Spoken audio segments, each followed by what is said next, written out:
अध्याय 1। मैं व्यवस्था को नष्ट करने नहीं आया हूं। 3 रहस्योद्घाटन मूसा मसीह अध्यात्मवाद विज्ञान और धर्म का गठबंधन।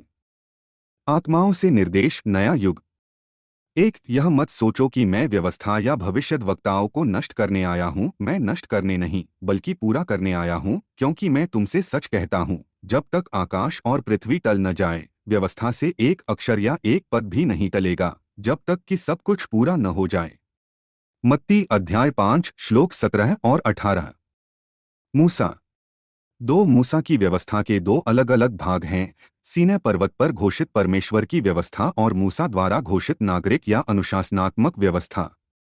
पहला अपरिवर्तनीय है, दूसरा लोगों के रीति रिवाजों और चरित्र के अनुरूप होने के कारण समय के साथ स्वयं में परिवर्तन करता रहता है। परमेश्वर का नियम निम्नलिखित 10 आज्ञाओं पर आधारित है।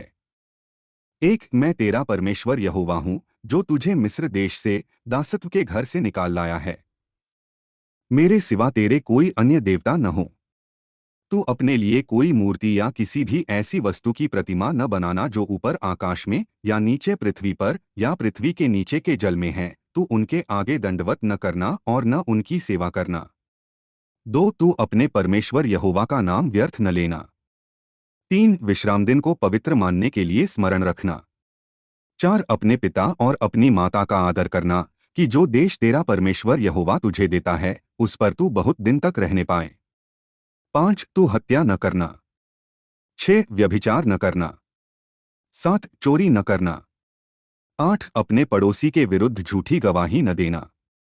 9। अपने पड़ोसी की पत्नी का लालच न करना।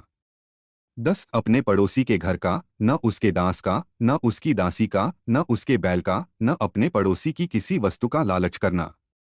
यह व्यवस्था सभी समयों और सभी देशों के लिए है, और इसीलिए इसका स्वरूप दैवीय है।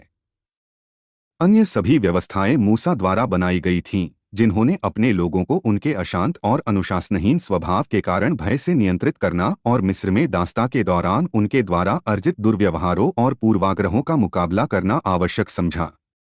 अपने नियमों को अधिकार देने के लिए उन्हें उन्हें दैवीय मूल देना पड़ा, जैसा कि आदिम लोगों के अन्य विधानकर्ताओं ने किया था। मनुष्य के अधिकार को ईश्वर के अधिकार पर आधारित होना आवश्यक था। लेकिन केवल एक भयानक ईश्वर का विचार ही उन अज्ञानी लोगों को प्रभावित कर सकता था जिनमें सच्चे न्याय और नैतिकता की भावनाएं बहुत कम विकसित थीं। यह स्पष्ट है कि जिसने अपनी आज्ञाओं में अपने पड़ोसी को न मारो और न ही उसे नुकसान पहुंचाओ को शामिल किया था, वह विनाश को अपना कर्तव्य बनाकर स्वयं का खंडन नहीं कर सकता था।